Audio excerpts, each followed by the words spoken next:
Hello again and welcome to this month's edition of Ask the SOO. This time around we're going to talk about El Nino and its effects on the Lowcountry.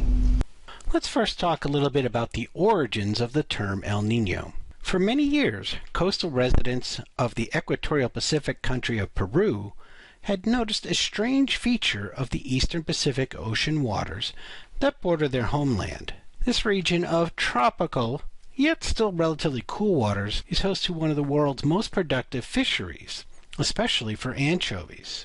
Now, starting around Christmas time each year, a warm southward current usually modified the cool waters. But every few years, this warming started in early December, was far stronger, and lasted as long as a year or two.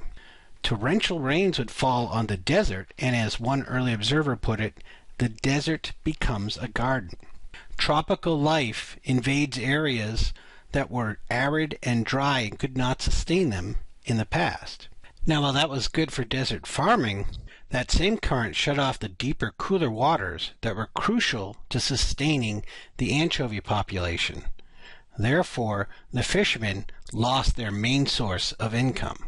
Because these warmer waters often occurred in late December, they used the term El Nino, or the Christ child, to represent the warmer waters because it was around Christmas time. Today, the term El Nino is recognized as a large-scale oceanic warming that affects most of the tropical Pacific, stretching from the western portions of South America all the way across to regions near Australia and Indonesia.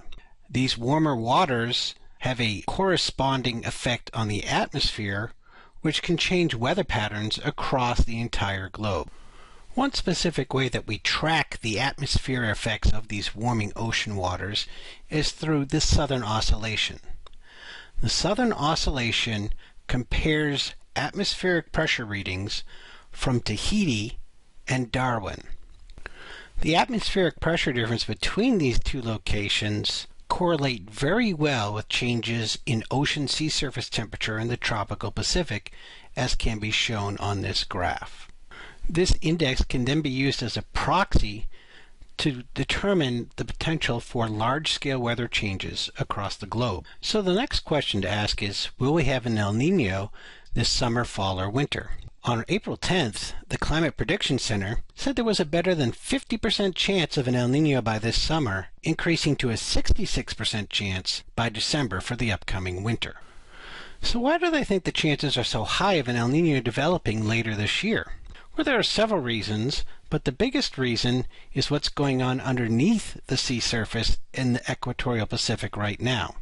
Here is a recent chart of the seawater temperature anomalies as compared to depth across the equatorial Pacific. Notice that in the central and eastern Pacific, while the top of the image, which is the sea surface, isn't that warm yet, there is a very warm pocket of water from 50 to 150 meters below the surface. This has been a strong signal in past cases of an El Nino developing. Now, if an El Nino did develop this summer, the impacts wouldn't be particularly strong over the United States. However, there is one exception to that. El Ninos do cause an increase in wind shear in the Atlantic basin, and this leads to decreases in tropical cyclone activity during the hurricane season. However, that does not mean that there still cannot be strong hurricanes in the Atlantic basin during El Nino events. Two such examples are Hurricane Alicia in 1983, which hit the Houston area, and Hurricane Andrew in 1992, which hit South Florida as a Category 5. So we just showed you that an El Nino tends to produce a quieter than average Atlantic hurricane season. What does that mean for South Carolina and Georgia? Well, I'll look back at the 5 strongest El Nino years since 1950. Those are 1965, 1972, 1982, 1987, and 1997. Guess how many hurricanes hit the South Carolina and Georgia coast during those years? That's right, 0. But that's not a real big surprise because hurricanes don't hit all that often, and that's only 5 out of the last 60 or so years. However, we get tropical storms a lot more often. So, how many tropical storms do you think hit South Carolina and Georgia during those 5 years? Again, 0. Now, as they say in the financial commercials, past performance aren't necessarily indicative of future results, but that's still a very strong trend and a very good trend for us. Now, the wintertime trend isn't quite so nice to our area, as you're about to see. An El Nino in the winter generally means stormier weather than normal across the southern portion of the United States. This is mainly due to an enhanced Pacific jet stream, amplifying the storm track. Of course, more storms generally means more rainfall.